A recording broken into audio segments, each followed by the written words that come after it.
Lentement, le vent se lève, effleurant la cime des arbres. Dans l'immensité du paysage, on oublie parfois qu'il existe un autre monde, tout aussi précieux, tout aussi vivant.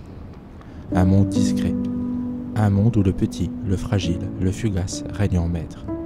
Aujourd'hui, je veux vous emmener ici, dans cet univers que l'on néglige souvent, là où les fleurs murmurent des secrets, où les insectes dansent dans les airs, là où l'herbe, telle une mer calme, s'étend à l'infini, mais dans une infinité de détails.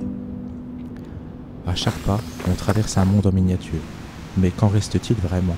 Quand on est en randonnée, la tentation est grande de se perdre dans l'horizon, de se laisser happer par les vastes panoramas, la montagne, le sentier, l'étendue de la forêt. Ce sont des panoramas qui dévorent notre regard, engloutissent notre attention. Mais ces petites choses alors? Le battement d'une aile, un souffle presque imperceptible, une fleur qui s'ouvre, timide, cherchant le premier ou le dernier rayon du soleil, un insecte, tel un voyageur solitaire traversant une feuille. Tout ça se joue dans l'ombre, en silence, et pourtant tout ça vit, tout ça vibre.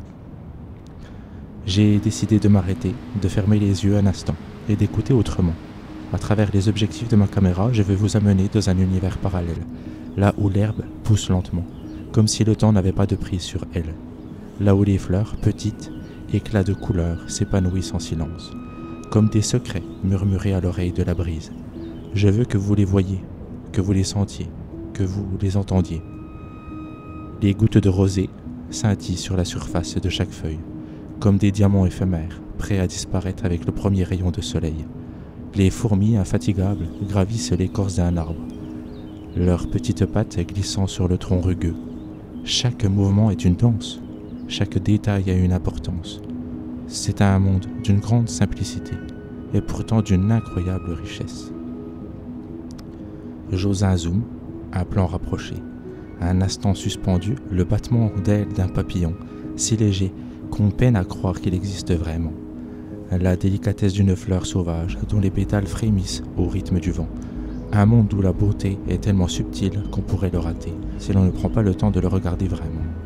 Ces instants, si fugaces, si délicats, sont autant de trésors cachés, invisibles à nos yeux trop pressés. Car en randonnée longue distance, nous marchons souvent à travers le temps.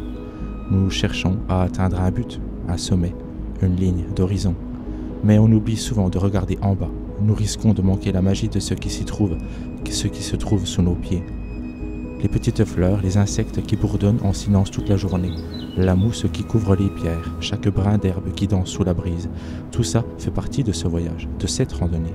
C'est le détail qui, mis bout à bout, donne sens à l'ensemble.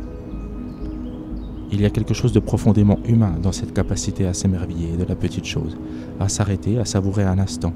Ce n'est pas juste une question de pause, c'est une question de respect. Respect pour ce monde fragile, respect pour ces vies minuscules qui se déroulent sous nos yeux, en dehors de notre perception, mais toujours présente. Ce monde minuscule n'est ni plus ni moins important que l'immensité des montagnes. C'est là où tout commence, là où la vie se trouve, dans le silence des petites choses. En m'arrêtant, je découvre une autre manière de vivre ma randonnée, plus proche du sol, plus en phase avec ce qui m'entoure, avec la nature telle qu'elle est, dans sa diversité et sa simplicité. Je vous invite à me suivre dans ce voyage au cœur de l'invisible, là où les petites choses prennent toute leur dimension, où l'émerveillement naît d'un simple détail, parce qu'en vérité, tout est là, sous nos yeux.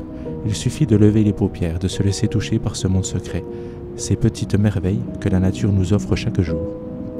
Alors laissez-vous transporter dans ce monde parallèle. Prenez le temps de le regarder, de respirer. Les montagnes, elles, peuvent attendre. Ils passent en silence, à toute vitesse, emportés par le vent. Et si on ne prend pas le temps de les observer, ils s'échapperont sans qu'on ait eu le temps de les voir vraiment. Prenez le temps de les regarder sous vos pieds.